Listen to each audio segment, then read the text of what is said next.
Hello, brothers and sisters. My name is Jocka, and welcome back to the chat. Had another day of school today, and it was pretty good. I only had one class. It was a 3-hour one. It was bronze casting. Oh, baby. Ooh, baby. I'm excited for that. I already got some ideas and stuff. I'll get to it in a little bit. But basically, it's a course. It's quite different from the steel class that I took last semester, where we would use steel to and bend it and maneuver it and create something new with the piece of steel that we had. But with bronze casting, we're not doing any bending or manipulation of bronze necessarily. It's all about casting and molding. So we're going to be creating shells, being the casts, using wax and plaster, etc., and then casting with molten bronze in order to make sculptures, etc. So that's really exciting, really fresh. My friend Silas, he's done a lot of bronze and he loves it, and he's always been one to show us pieces that he's made and how he does it and stuff. And I am really excited to do it. I have an idea where I'm gonna be. It's almost like it's a very old design that I came up with called Ancient Cloud Givers. And it's basically a design of kind of this whale, but it's airborne, so it doesn't exist in the sea. It lives in the air, and it flies around, and it exhumes clouds. It breathes where we would carbon dioxide, clouds, and that's the reason why the clouds exist in the sky, is that these cloud givers are giving us the clouds. And when they die, they're not immortal, but they live a long time, these ancient cloud givers. And when they die, they slowly fall to the earth and become the mountains that exist on the earth. So that's kind of the lore behind them. And I made this one drawing of it. I put it on my Instagram somewhere. And I'm really down to just make that this like a kind of a small scale version of an ancient cloud giver out of bronze. And I really want to paint it too, because I've never done really I haven't really done any 3D art, no sculptures, no jewelry really, besides jewel wrap or crystal wrapping and stuff. But this is going to be really exciting. I've always wanted to see something that I draw or paint 2D become 3D. You know what I'm saying? I feel like that's kind of a lot of artists or designers' dreams. But so that's really exciting. But when I got there, I got there maybe an hour early because the weather was really bad today. So I didn't want to necessarily trust the transportation that I was taking. So I decided to go a bit early. But I had time to kill, so I had a quick bite to eat, and then I just kind of sat and started thinking about things. And I don't know. I think this involves a little bit of an explanation of my spiritual beliefs, or more spiritual / psychological beliefs. But I'd rather save the bulk of it for another conversation that I want to have with somebody else, which would be a special guest on the show. But for now, I'll give a brief explanation.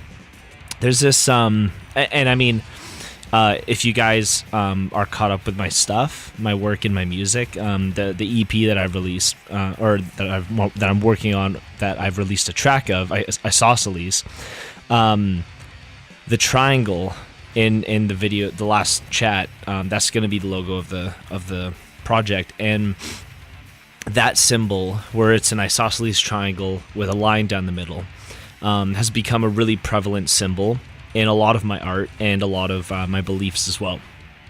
And it pretty much means balance within the self, specifically an individual. I believe that this symbol represents, I call it the all flame, because I feel like I have most of my spirituality kind of rests within fire. And this triangle, it's kind of a symbol of the fire that's in all of us. So what it is that an isosceles triangle has two equal points and two equal sides that make one full shape, right? So in the beginning, I always thought of these two sides as characters that I've created and I've talked about in a few of my videos before, named Zhen and Clume. And I figured that those two come together to make the All Flame, which the third point of the triangle would be my ideal self being this dragon that when I meditate, and when I meditate, I go to this little place in my mind, and I picture myself having a conversation with this dragon, and I imagine this dragon as my ideal self, what I want to be as a person. And it's honestly really hard to explain this dragon and what exact traits lie within it, because the thing is that all the traits that lie within this dragon reside in the other two characters when they're apart and together. So it's a really kind of symbiotic relationship between the three. But then in the course of this year, I've developed a fourth character, in which was the big monster thing in the Asphilianara video. I've never drawn this monster that much, but I always considered it my shadow, and that goes back to kind of Jungian ideas and stuff, where everybody kind of has a shadow subconscious and stuff like that. And Jung, I'm pretty sure he believed that the shadow unconscious is something that it's terrifying and it's dark, but at the same time it should be grasped because it's part of you, right? And sometimes it will lead you to your real self. That's what Jung believed. I'm pretty sure. It's been a while since I've studied Jung, but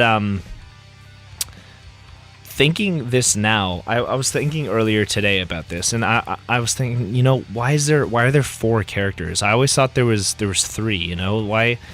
This doesn't really make sense to me. And then it dawned on me that this triangle that I reference, right? This isosceles triangle. Zhen, and here let me further explain the characters. Zhen, I believe, is I'm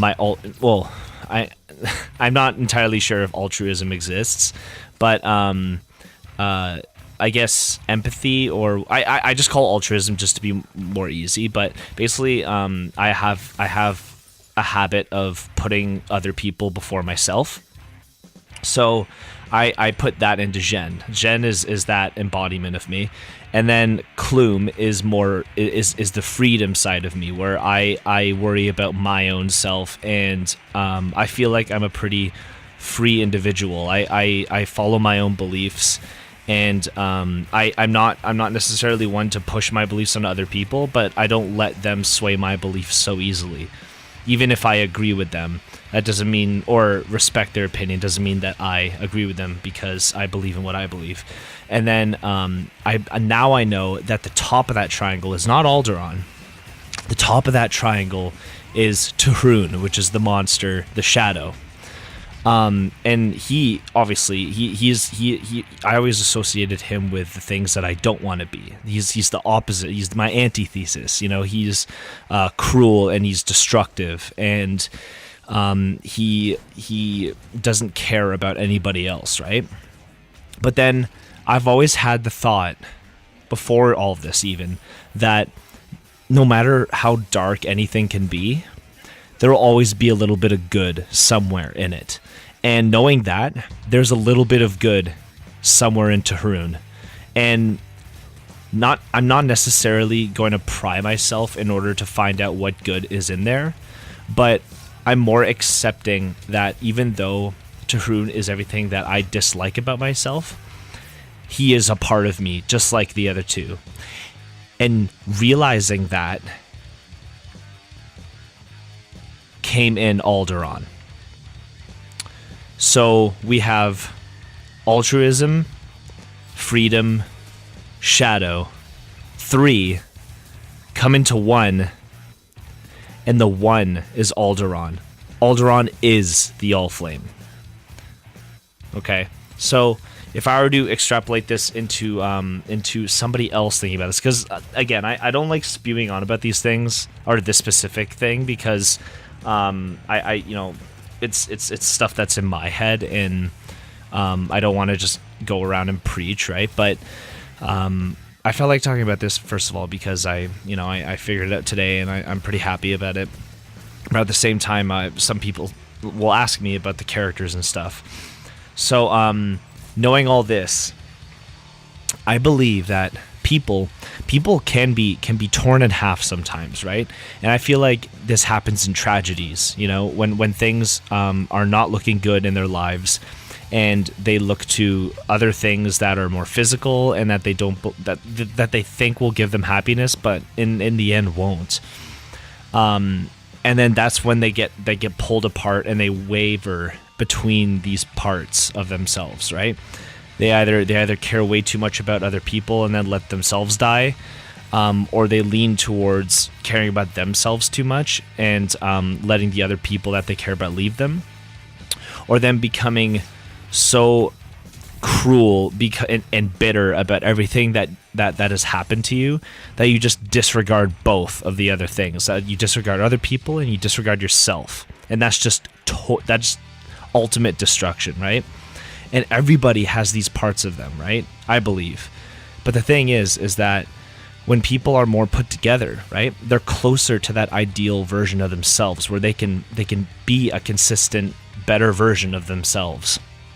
And that, is balancing being kind and loving to your loved ones and to yourself, and then also accepting your faults and accepting your potential darkness.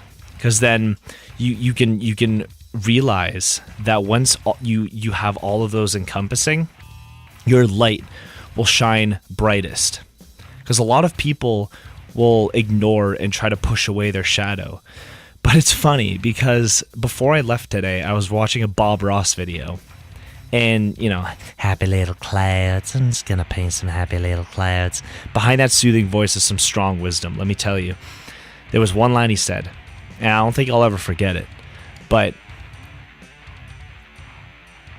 it was, you cannot have light without dark. Oops, I hit the mic. I was anticlimactic. You cannot have light without dark, is what Bob Ross said. And honestly, that couldn't be more true. And vice versa. You can't have light, or you can't have dark without light. And it's all about balance, right? It's all about reaching that ideal self and surpassing it and becoming better and better and not stop. Just not stopping to be better than how you were yesterday. So with all of that, again, it's all about realizing who you are when you accept all of these aspects of oneself, right?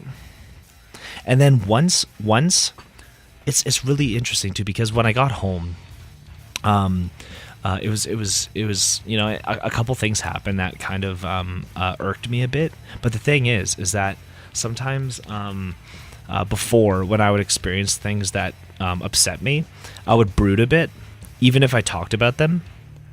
But now I have nothing. I don't really have anything that angers me right now, because I know that before, when I got angry and when I ignored people, it wasn't because of that specific conflict. It was because I had insecurities and instabilities about myself, that I was using this conflict, this fresh conflict, as an outlet for that anger, right?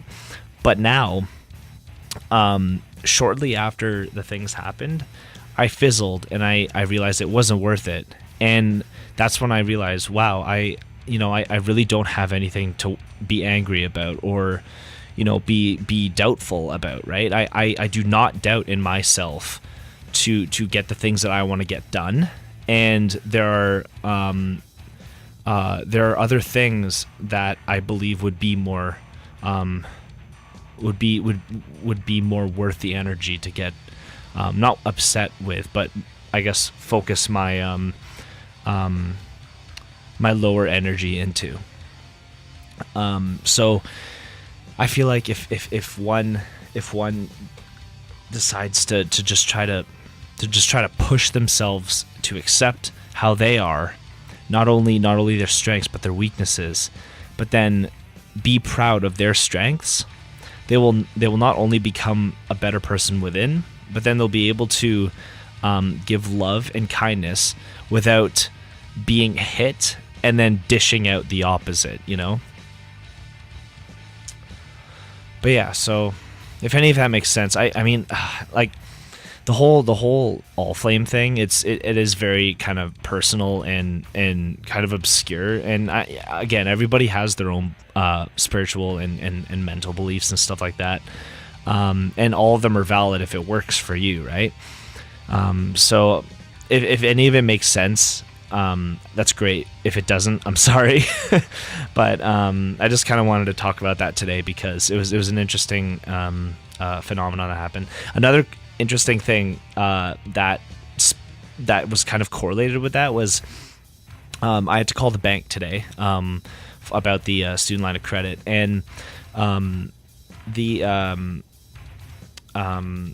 person that I was contacting, their extension was 231. And that number I remember from Zelda too. 23 is number 1. If anybody gets that, it's an Ocarina of Time. But I don't know. I thought of that, and then I remember the number, right? But then on the bus ride over to school, I was going under this bridge going into the city, and we stopped at a light, and I looked over, and there was a pillar, and it had the number 231 on the pillar. And I was like, what? That's weird. So then when I was thinking about all this stuff, I realized, you know, there was 2 before, and then there was 3, but now there's 1. And with that, I'm going to end the chat. Anyways, thank you guys so much for listening. Like, comment, subscribe if you like more. I really appreciate the feedback on all this stuff. And again, if you guys like the background music, please give a listen to the full song, which will be somewhere around here in the description or whatever. It is my first track on my EP that I'm working on with a bunch of people called Asphilianara. It features my friend Mike from the Impalas. Please check him out. He has a full EP out already. He is awesome. And yeah, thanks so much. Have a great night or morning, whenever you guys are having it. It's evening right now for me. But thanks again so much. See you later.